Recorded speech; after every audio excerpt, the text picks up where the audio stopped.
liggéeykat yi gëmuñu ko dañu ko yóbbu ci yoon ci seen conférence de presse nee nañu mënoo wàññi ay liggéeykat ndax am ay jafe-jafe ci wàllu koom-koom di recruter yeneen di liggéeykat wax ju du dëgg. dinañ wax itam ci commerçant yi nga xam ñu ngi compter seen i ay bis mooy ñu nekk ci rond-point bu Liberté 6 ndax tey jii mooy deadline bi ci déguerpissement bi ñu leen war a déguerpir ba léegi nag gisaguñu benn déguerpissement bu foo commencé dinañ ci dellu soit. commissariat spécial bu Touba taxaw temm ci xeex ak samba boy yi def naka sunu noonu ci boobu la dëkk commissaire Bassirou Sarr daal di entamé def bilan itam ci premier pàccub opération sàmm suñu kaaraange loolu mooy li gën a fees yaa xadi buñ ñu toppee ñu faram fàcc ko.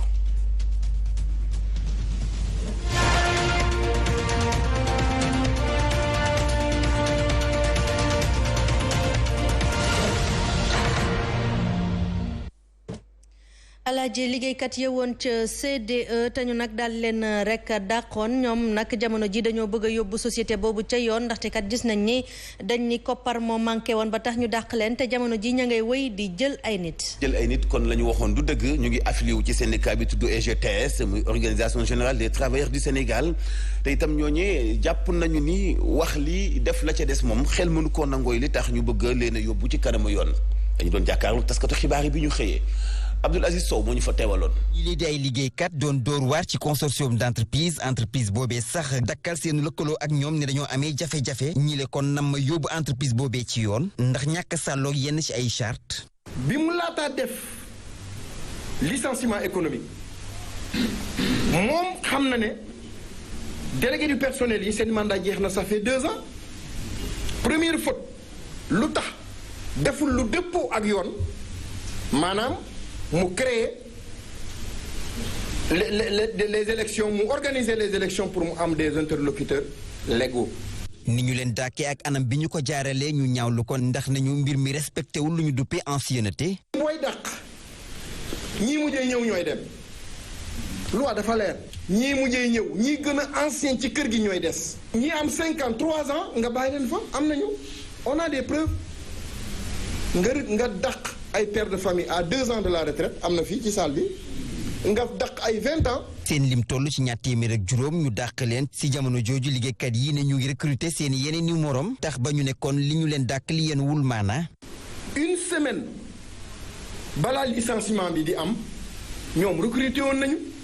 ay nit ñu bees. yow naka nga mën a mbébétu licencier ay nit en même temps yaa ngi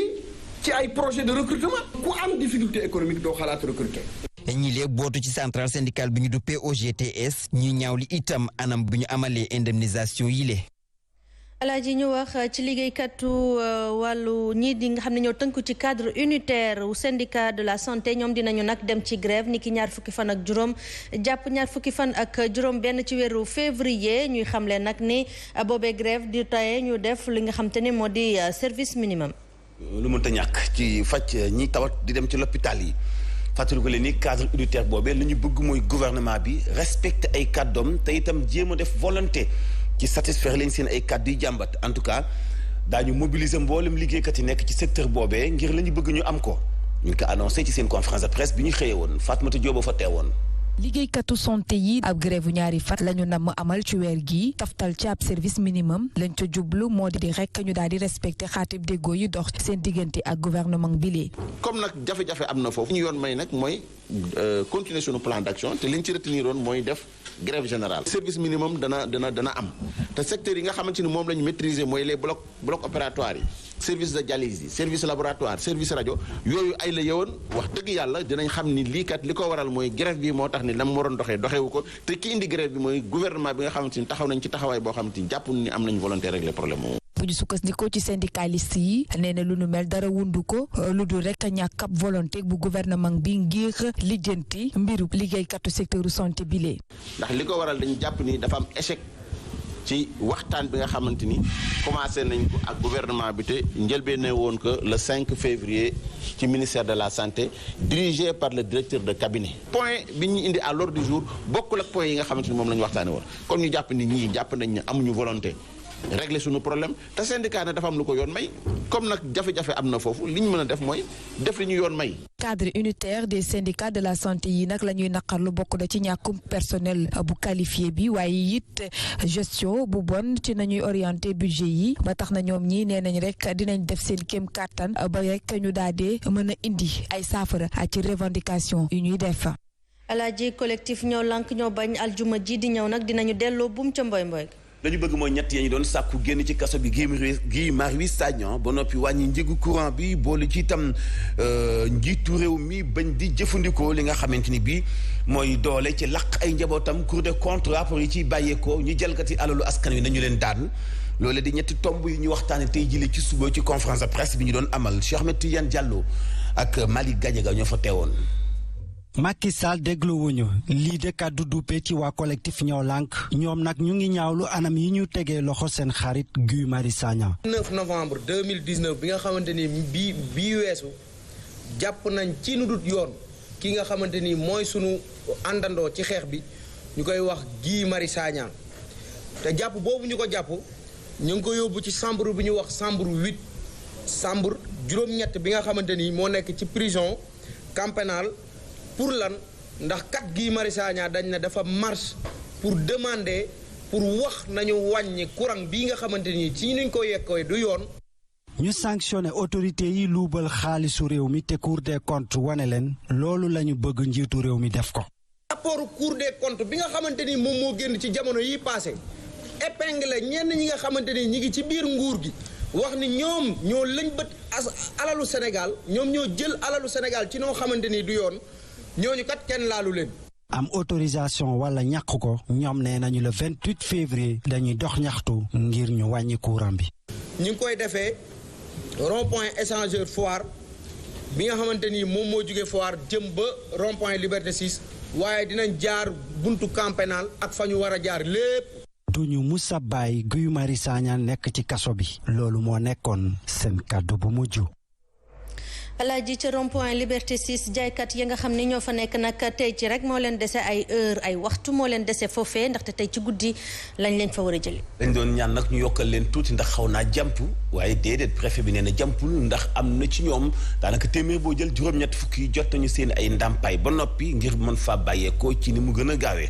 waxtu wa jot na faaw ñu bàyyi place ba ak këf kookee ñuy wax BRT di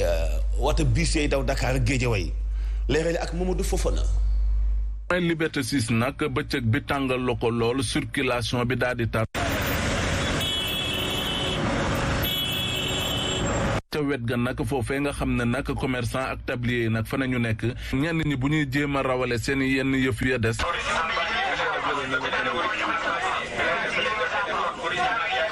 ñeneen ña ca des nag moom daanaka takk nañu seen bagage. man mi dox ak yow defar naa sama bagage parce que su ma fi bàyyee sama bagage bu nit ñi ñëwee dañ koy yàq. ñoom ñi daal dañ fi war a jóge ndaxte lii du projet bus transit rapide bi daal moom moo fa war a am. ay boroomi kër lañu ñi wëri suñu gannaaw bari na te duñu ay xale ay magum jëm lañu kenn ku ci nekk li ngay xëy di jële di joxe dépense fii nga koy jëlee di jël xaalisu jàmbur ci banque yi di ko liggéeyee di jël ay natt bu ñu fi jëlee fan lañ jëm. la jëm ca ndàmpaay la ak tamit délai gañ leen may na mu tuutee moo bokk na tamit ci la nga xam te nii moo leen gën a merloo. dañu may délai ñun ba mu jox diggeeg ñun lu mu diggeeg ñun bu projet bi ñëwee ñu yëkkati suñ bagage yi ndax nit boo ko jëlee ci bërëb war nga koy mën a yóbbu ci bërëb bu mu nekk ñun duñuy Guinée duñuy beneen réew ci réew mi lañ dëkk barki alxuraan ci réew mi lañ dëkk. tey jii nag ci guddi gi nañu war a daal di lalli lépp la nga xam te ni moom moo fa nekk waaye ñoom commerçant yi daal ñi ngi ñaan autorités yi ngir ñu gën leen a may ay yeneen bés bu ko defee ñu gën a mën a waajal seen bopp. Alaaji gendarmerie ak brigade bu recherche jamono ji nag mën nañoo tëdd nelaw yandoor ndaxte kat gis nañ ne kañu doon wër mujjee nañ koo teg loxo. waaja Samba booy dëgg la ndax dafa violé ñaari xale yi jigéen ci Kër Massar la woon ba noppi daal di daw loolu ngi xewoon fukki fan ak juróom benn ci weeru février bi la ñu weesu kon waaja jamono ji tembe ci leen ci xibaar mu ngi ci loxoy waa section recherche muy daw goo xamante ni bii nag xëy na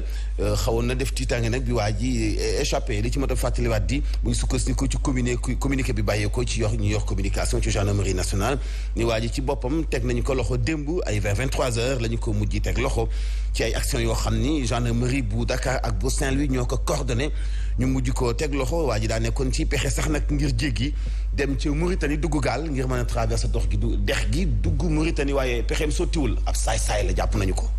Alaaji ñu wax ci leneen ak jëwriñ gi ñu dénk wàllu commerce moom nag dellusiwaat na ci njëg yi ñu doon wax ni dafa yokku ñeel ceeb bi ak dëwlin bi. nee na ceeb ak diw rek ñoo am rek xëy na yokkute googee te ma ngay jéem a expliquer moom Aminata Assome Diatta li sabab yokkute googee am naan ko baka yokkoo lu mu wax.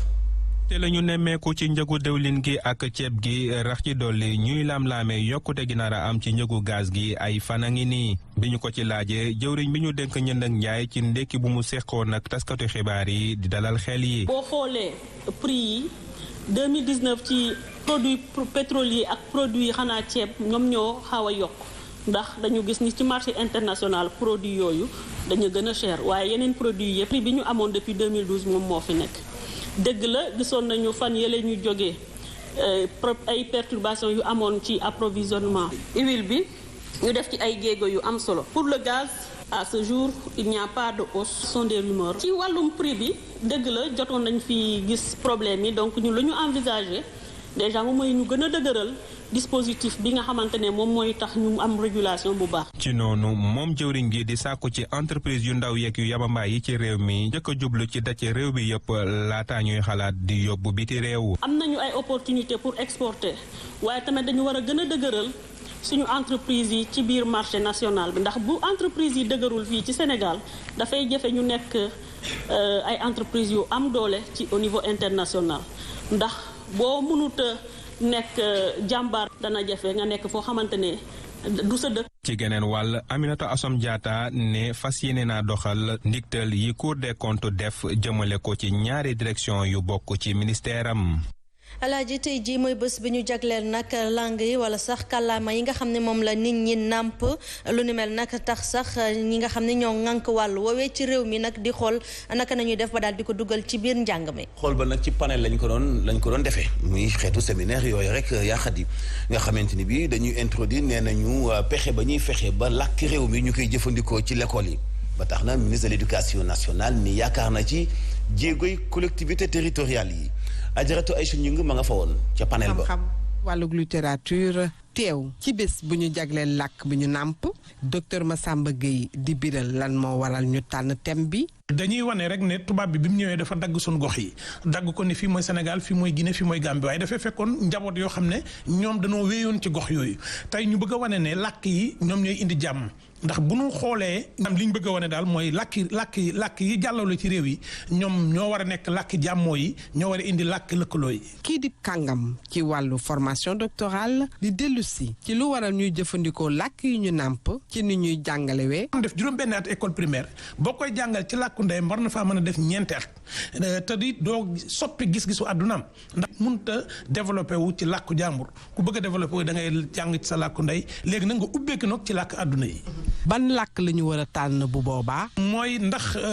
dañoo war a jàngale wolof dañoo war a jàngale pël te yëpp du ñuy wolof ñëpp du ñuy pël. ñuy ànd ñu ne ndax dañuy nangu làkk nasaraan yi nekk làkk yi ñuy lëkkale wala dañuy jël làkk wi nga xam ne yi ñëpp gën a dégg yi ñëpp di gën a jëfandikoo ñu koy jàngale fépp waaye gox bu ne buñ fa demee làkk woo fa ëpp doole mu nekk làkk wi ñuy jàngale waaye du tere bu ñu tasee ci penc mi nag am na làkk woo xam ne ku dugg bitig boo xamul borom bitig bu lu mu doon làkk woowu nga koy làkk woowu nag def naa ne war na mën a jàllale suñ jàngale mi. bu ñu sukkandikoo ci docteur Massamba Gueye laaj bi moo di ban Sénégalais la ñu bëgg ëllëg buy jàkkaarloo ak doxalinu jamono. Alaaji ñu wax ci bilan bi ñeel opération sàmm suñu kaaraange nga xam ne nag commissariat spécial bu Touba daal dina ko def. daal dina koy def ndax jubluwaay bi mooy xeex samba bu yàgg fitna ak violence yi am foofee ci dëkk ba mu entamé boobu les campagnes fas yéene ko accéléré nag ba nga xam ni jëf-jëf yu bon dana wàññeeku foofee ci diiwaanu Touba ñu teewlu kàddu commissaire.